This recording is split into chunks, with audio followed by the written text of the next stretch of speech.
to I'm trying to stop myself from being alone.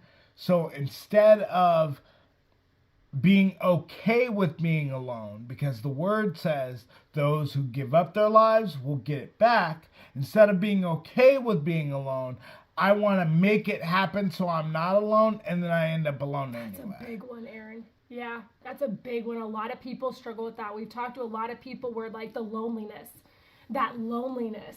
and it's like we have to be able to understand that we're not alone, but you should be able to be alone because you're with God. Being alone just means greater time with God.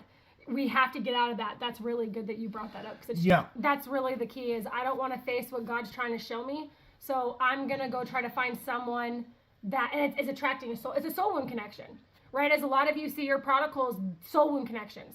They haven't faced their hearts. They haven't faced certain things, and like, please, guys, do not get caught up with the doubt or the fear that God is blessing the relationship. They're living their best life. They're living their best life, or that God must be blessing them because they have everything they want. It's not true. It's like almost a fallacy. Well, first off, if you really think about it is a fallacy, because if you really think about it, I know for a fact one of the realizations that I had to have in our marriage restoration and my life journey, and then my relationship with God, is realizing I don't know what's best for my life. A lot of times my heart's desires are trash, to be fair, compared to what God desires for me. Yeah. My heart is, so if you have somebody that is not following God and clearly is not considering what God's word says and how to live by God's word, they are trying to do what their flesh wants 100%. And what their heart, what their flesh desires, because the flesh doesn't care. It's always going to want what it wants. And they don't know what's best for their life. So if they're getting everything that they think is best for their life, the ways of the world. Exactly. It's not what's best for their life. And so, again, we hear, because that's like everybody's favorite statement. They're living their best life, and they're so, which is not true at all. Yeah. In fact, you only see, a lot of times with the prodigal, what you're going to see is like that Facebook life. Or Fake it to make it. That Instagram life. You're going to see what they want you to see. Yep.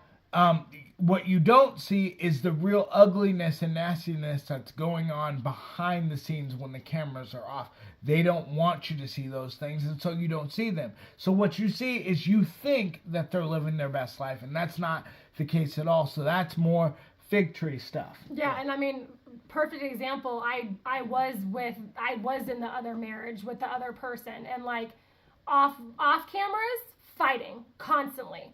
Weren't talking, weren't getting along. On camera, everybody, I wanted them to believe that I hadn't failed.